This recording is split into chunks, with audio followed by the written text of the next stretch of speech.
What is up everyone, and welcome to some more F1 24 driver career mode, and it is time for round number 7 of our first season driving at Haas F1 team. It is going to be the Imola Grand Prix, and I am looking forward to this one quite a lot. We are off the back of a close shave in Miami, where it looked like in both races we would have had a chance of scoring some points, but unfortunately we couldn't quite get it over the line in either the sprint or the race.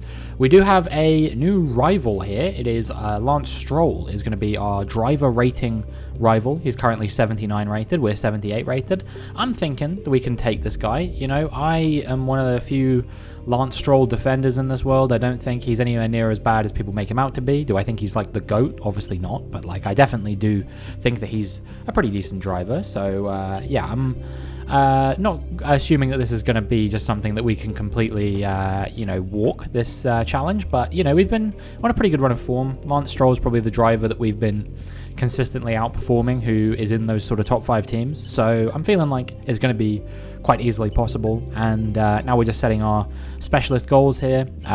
We are going to be setting the wind tunnel engineer to our primary specialist. That's because we recently leveled up the manufacturing expert to level 1, which means that now we have a chance of upgrades failing reduced by 10%, which is much better in my opinion. Hopefully we'll be able to get something out of that. And you can also see that we've got our accolades there. We've got our other rivalry with Nico Hülkenberg that we're currently leading. I'm wondering when that's going to come to a close, because it feels like it's been plowing on for quite some time. Our driver rating is all trending in the right direction as well, which is good. So hopefully that will keep going upwards over the course of the season. And then of course we've got our R&D chart, all that kind of thing. You can see we've got some upgrades that are on the way. I've got an aero upgrade and a powertrain upgrade on the way, and then Nico Hülkenberg is doing a couple of durability upgrades, which one of which I think will be on the car before the Imola Grand Prix. The other one might be not until afterwards. I'm not 100% sure. They might both be before, actually. We need to change a few components finally. The ICE, the MGUH, and the gearbox, but they both lasted a reasonable amount of time. So I'm feeling like, barring any mechanical failures over the course of the season, we should be able to escape without really very many grid penalties or anything like that. And here you can see the Drivers' Championship as well. We're currently sat in 11th place in the Drivers' Championship, 6th place in the Constructors' Championship with Haas. We're having a pretty good season. Although that said, we haven't scored in the last 4 race weekends. We just had a really good start to the season in the first couple in Bahrain and in Saudi Arabia, where we scored back-to-back points from our debut. Since then, we've been narrowly outside of the points, but outside of the points nonetheless in every other race. So I'm hoping that maybe here in Imola will be a bit of a return to at least scoring a point or two. Obviously, Nico Hülkenberg grabbed that 8th place, 4 points in Miami, and we will see if maybe he can continue that good run of form, maybe score some more points here today in Imola. But now it is time to actually get into the race weekend, having had our upgrade fail. So we've had to restart the aero upgrade for the beam wing, but that's absolutely fine, and hopefully that will be on the car now for Monaco, which granted that's not a particularly high aero track, so not going to be super impactful. Same with the powertrain upgrades, but the quicker you can get the upgrades on the car, the more you can focus on doing other upgrades and that kind of thing. So I think it will be more useful in the long run to have all of that stuff sorted. So as we make our way through into the first practice session of the weekend, you will see we finished 13th, which I thought was not a bad result given that we didn't do a run on the softs. I felt like we had pretty good pace around here.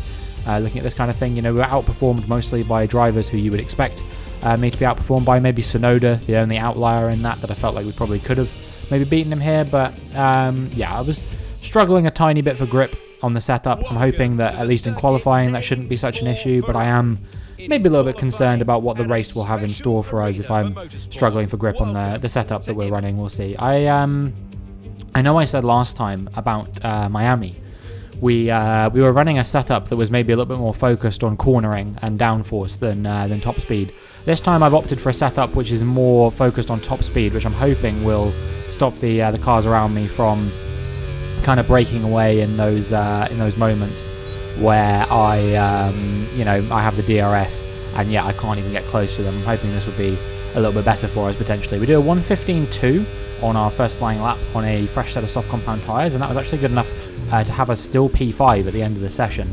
So I didn't really need to improve on my second flying lap, and that was good because we were about a 10th down coming into the final sector, So despite having that purple sector 1, I just had a really poor middle sector. Cost me quite a bit of time, and as we come through the Ravazzas, we actually managed to make up quite a lot of time here, and we're going to be finding almost a tenth of improvement here by the looks of things as we come to the line. It's another 115.2, but this time a low 115.2, and that is going to be good enough for P3. What an amazing result here. Probably not representative of where my final quality performance is going to be, because everyone does tend to step it up over the course of the 3 sessions, but very happy to make it through to Q2, and looking like I'll get through to Q3 as well. Nico Hulkenberg narrowly missing out once again. P16 needed a couple more tenths in his lap to get ahead of Ocon, but he will out-qualify Gasly, Joe, Sargent and Ricciardo. Surprisingly in last. He's actually been having a pretty decent season, so I was kind of shocked to see Ricciardo all the way down in 20th. But those are the drivers that he out-qualified on this occasion. And now as we make our way into Q2, we're going to be going on a used set of soft compound tyres, kick things off as per usual, and it is going to be a 1:15.5, which is actually a really good time for a used set of soft compound tyres. I was very, very happy with that one, and I'm hoping that we'll be able to find even more time on our second run on a fresh set of soft compound tyres, and we will have a look and see whether that is going to be the case here or not, as we're about 3 tenths up, although we have gone slightly off the track there, which probably cost us a bit of time. Somehow didn't get a track limits warning though, which is good, and we've actually done it again at the first Ravazza as well, so kind of surprising that this lap didn't get invalidated. We did lose time through those mistakes overall, but still a 1:15.2 again, so pretty consistent with the lap times I've been pulling so far this weekend on these fresh sets of soft compound tyres, through to Q3 in P7 this time, which is still very good for a Haas, of course.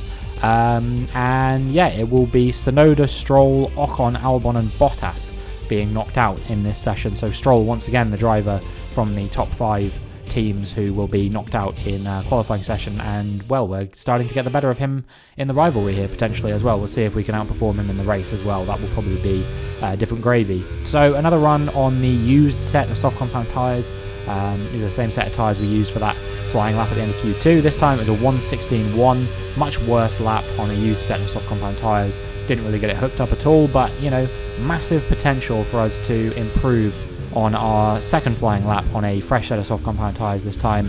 And we have a pretty good run here through the chicane there, and now we're almost a second up on our best time. So this is going to be my fastest time of the entire 3 qualifying sessions so far, as long as I can nail these Ravazzas, and as we come through the final corner, we'll see exactly how good this is going to be. We're actually up on our time through there, so 1.15 second improvement into the 114s. It's a 114.9, and that is going to be P5.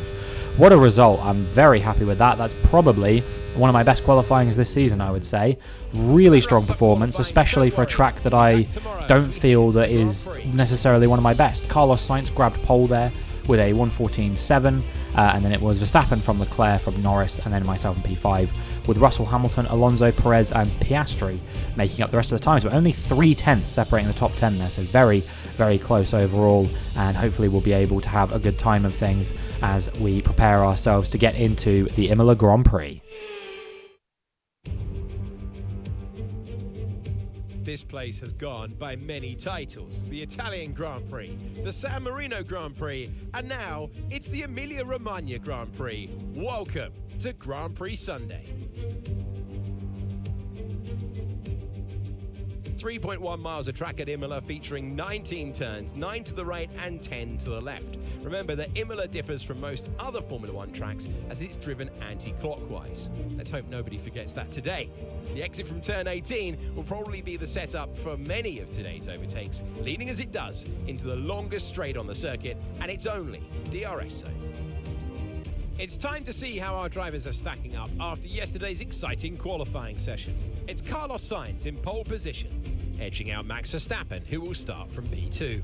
As we continue through the rest of the grid today, we have Leclerc, Norris, Robinson, Russell, Hamilton, Fernando Alonso, Perez, Oscar Piastri, Tsunoda, Stroll, Ocon, Albon, Bottas, Hulkenberg, Gasly, Sargent, Ricciardo and Zhou Guanyu.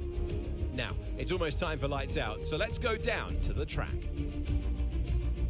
We welcome to the commentary box Anthony Davidson. I'm Alex Jakes. We're both looking forward to a really intriguing race today. So they've got lots of team members to get to know, to win over, and to get working for them. How do you go about doing that? It's really great to see team and driver working so well together. But there's always improvements that you can get in. Well, they say you're only as good as your last race. And on evidence there, that was very good indeed. How do they carry that form through to today? You've done it once, can you do it again? But, you know, if you start believing in yourself and the confidence starts to build, that inner confidence is what you need. And you can carry that through to future races, including this one, and you set that ball rolling. That's the critical thing that they're looking for here. And I believe if you've got that first race win or a win at any stage, it can start to roll with you in a good way. Okay, this is our engine supplier's home Grand Prix, which means there's a lot of very important people here behind the scenes. I'd love to give them a strong result to watch today, plus a good result might make my post-race meetings a little bit easier. So Alex Jakes developing early onset dementia during that opening cutscene there. But we move on from that, and we are going to be doing a medium hard. I've talked to death about this, how medium hard is basically the only viable strategy in a 50% race around most circuits. We're going to be boxing around lap 12. I did think about going as early as lap 10, but I think that probably 12 will be slightly better. I think 10 might just be a tiny bit too early. Taking those hards for 22 laps might be a little bit too long, but they do last about twice as long as the mediums around here. The hards actually hold up really well around this circuit. And we're even seeing a few cars starting on those hard compound tyres, Lando Norris being one of them, which is interesting. I never personally like to start on hard compound tyres, because if there is an early safety car, you can't really box, or if you do, you're kind of condemning yourself to a two-stop strategy, which is, you know, not really something that I think is viable around most circuits. If you start on the hards and there's an early safety car, you kind of have to bank on there being another safety car later on, which is, you know, quite hopeful thinking. So I always prefer to start on the mediums. But we'll see what we can do as the lights come on and the lights go out. And I think we've had a pretty decent getaway here, although to be fair, it's not one of my best. And actually, George Russell is quickly approaching. It looks like he's going to try and go for a move around the outside into turn one, and I'm going to be quite powerless to avoid that, really, because Lando Norris braking quite early for the corner. If I'd have braked any later than that, I would have been going straight into the back of that McLaren rear wing, and that's not what we want to be doing on the opening lap here in Imola. So, yeah, I'm just having to be very conservative, very gentle, try not to go into the back of either of these two cars, and I think I did quite well to avoid that, to be perfectly honest. And yeah, unfortunately we're down into P6, but with Lando Norris on these hard compound tyres, maybe we could think about making a move on him. However, it's actually Fernando Alonso going for a very audacious move there. Couldn't quite pull it off, unsurprisingly, and that is going to be him staying in P7 for the time being. And as we make our way through Agua Minerale there, you can see that we are still in P6 and clinging quite nicely to the back of Lando Norris. It must be said, considering that I'm not running that downforce setup that I was maybe thinking about running until I had that experience in Miami, it's kind of surprising to me just how much pace we've got around here, and I'm really, really pleased with the pace that we're showing through the slightly more technical, tight sections around here. But definitely I think top speed would be the way to go for this big, long DRS straight here. Charles Leclerc, meanwhile, he's already checked out of this race. At the next pit stop, they are going to be filling up his water bottle with champagne instead, because he's about 2 seconds in front of Carlos Sainz already. We'll see if he can continue to extend that gap. It is a Ferrari 1-2 at the moment. I don't know where Verstappen is. I assume in P3, given that Russell is currently running in P4. And I think Verstappen might have just got ahead of Sainz there as we move on to lap number 6 here. We've got an objective to overtake Lando Norris before lap number 11. To be honest with you, I'm kind of just stuck in a train here at the moment. You know, I'm staying nicely within the DRS here, but I'm definitely starting to feel the tyre wear kicking in a little bit and maybe struggling for grip and traction through these corners a little bit. And here on lap number 8, you can see that he's starting to break away from me. The DRS no longer a thing that I have afforded to me, and as a result, Fernando Alonso breezes past me with the DRS with ease. There's a super easy DRS zone to overtake basically anyone in. It's just far too long in my opinion. I think maybe they shortened it in real life this year, I can't remember, and it was very effective at making the real life Imola Grand Prix even less interesting than it usually is. But yeah, in the game, I think they've still got the initial length of the DRS zone, which means that on lap number 11, despite failing the objective, we did actually manage to make an overtake into lap number 11 on Fernando Alonso. However, as you will see as I'm driving through the lap, I'm really struggling with the tyres now. 43% on the rear right. Even one more lap on these, I think, is going to be quite difficult. And I came to the conclusion, as we're rounding the final couple of Ravazzas now, that if I'd stayed out for another lap, Fernando Alonso would have just got past me, and it probably would have held me up to the cars in front a little bit. So I've decided we're going to box one lap early than we were planning on, which is 3 laps earlier than most people will be boxing, I would imagine. And I'm hoping that this will allow us to go for a pretty meaty undercut here, and maybe even get ourselves among the likes of Norris and Russell, who were, of course, about 2 seconds up the road from us prior to us making this pit stop. Obviously, they'll be on much fresher tyres than me, having boxed maybe 3 or 4 laps later than I will be. And in the case of Lando Norris, it'll actually be even later, and he'll be going on to mediums. So we probably will undercut Norris, but he is someone that we'll have to look out for later in the race, because he might make a charge back through the field on us. We'll keep an eye on what's going on with that. But as we make our way onto lap number 14, you can see that I've been set an objective to achieve a minimum lap time of a 120.1. I think this one should be pretty straightforward. We'd only been on these tyres for a few laps, and my best time was a 117.6, so I think we can easily get into the 117s. Well, not easily. We can get into the 118s easily, and probably maybe creep down into the 117s. We'll see what kind of lap time this is going to be as we rounded the final corner there. A few cars starting to come into the pit lane now, and it's going to be a 117.7, so actually very close to my best lap time. And well, we've pulled off an undercut certainly on Verstappen here, and he was running in P2 if I'm not mistaken. So I think with Leclerc in front, this is P2. We are in net P2 once the rest of the cars in front box. We'll confirm this later because I'm not 100% sure, but we could be potentially in the running for a podium here today. Max Verstappen, I'm pretty confident, will get ahead of me. He's in that DRS range, and Charles Leclerc in front is a little bit too far ahead. That being said, though, he is being held up by the cars in front, and as we make our way to the end of lap number 15 and the cars that we're holding up pull into the pits, you can see I'm right on his tail. The other cars like Russell and Sainz now pitting as well, and they are going to be quite far off the back of us. That was a really powerful undercut. Max Verstappen has, he only boxed 1 lap earlier than them, and he's gapped George Russell by 4 seconds. So here on lap number 18, as Lando Norris is coming into the pit lane, yeah, this is confirmed. This is going to be net P2 because Oscar Piastri as well is on those hard compound tyres, and he's yet to box, so he's going to be coming onto a set of mediums later. And with only 13 seconds the gap, there's no way that he is going to be ahead of me, and it's even less likely that he will be ahead of me after he pits on account of the fact that he's not making it to the pit lane. His car has broken down right before he was about to come into the pit lane. Not sure why he didn't just pull into the pits and retire there, to be honest. But yeah, Piastri pulling off to the side of the road, and that is going to be us up into P2 on track now officially, with Leclerc still in my sights in the DRS range. However, Max Verstappen absolutely breezes past me with the DRS in the ERS, and that will probably be the last we see of Max Verstappen today. I don't think I'll be able to get among this fight for the win. However, we are just about staying to the back of them within about a second or so. I think soon we'll probably fall out of that range, especially because we're now being set an objective to charge the battery. We've got to get to about 50% by lap 27, which I'm going to have to do a little bit of non-ERS for that, which is no real problem. Just do it through some of the corners. We haven't lost out too much to them. However, Lando Norris now is starting to pull the cars behind along. He has got ahead of all of them, having boxed onto those medium compound tyres, and it's going to be at least another 4 or 5 laps before his tyres start to go off.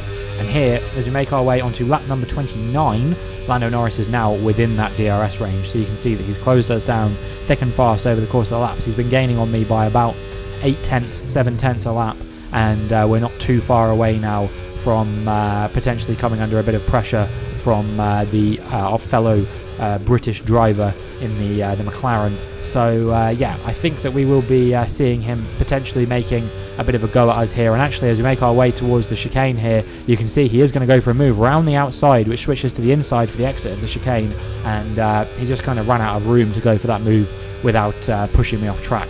And that's held him up a little bit actually, and now you're going to see that George Russell is maybe going to try and have a go at Lando Norris here. The gap's converging a little bit, and they're holding each other up through the Ravazzas, and what that's going to do is that's going to allow me to engineer a bit of a breakaway here They're both going to have the DRS because they, I think it was Norris was ahead of Russell at the time. He was in my DRS range going through the DRS detection point, but they were over a second down on me, so I'm not concerned about them gaining on me. And because they've both got the DRS, they're basically going wheel to wheel through the entire DRS zone. That's held up the both of them again, and that is going to allow me to break away from them for a little bit. Eventually, as we make our way onto the final lap of the race, you can see that Lando Norris has once again closed down that gap, and I think this time he might be going for the move. He might have to just, we'll cut our losses, we'll take the P4. But no, we're going to dive up the inside, just about keep our wheel in there, and on the exit of the chicane, somehow we stay ahead of Lando Norris, and surely now there is no way that the McLaren driver is going to have any hope of getting past us. Surely now this is going to be just a case of seeing this one through to the end, holding on to the position, and taking what will be our first podium in Formula 1. I don't know how we've ended up here. I just had an absolutely phenomenal qualifying, did the right strategy, and things managed to work out absolutely fantastically for me. This realistically would have been P7 without that strategy, so I am very, very happy with this result as Max Verstappen crosses the line first. But we are going to round the final corner to take P3 at the flag. I absolutely cannot believe that this has just happened. This is an absolutely amazing result for us, and one that will be talked about for a very, very long time beyond this race. To say Daniel Ricciardo was driver of the day is frankly an insult. It's always box office when this man's at the front. Max Verstappen takes the checkered flag. To overcome the difficult circumstances they face throughout this race today, it's not easy, and it really shows a lot of maturity, and you can use this, you can draw on this as a driver moving forward and boost your confidence through the rest of the championship.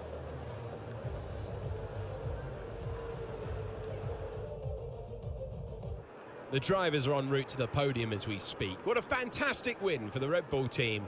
They've performed exceptionally today, keeping us firmly on the edge of our seats throughout the entirety of the race. Congratulations to everyone at the team. Well, maybe I jumped too early on saying that Charles Leclerc had checked out of this one, because ultimately getting stuck behind those back markers, even for one lap, was enough to undo his race entirely.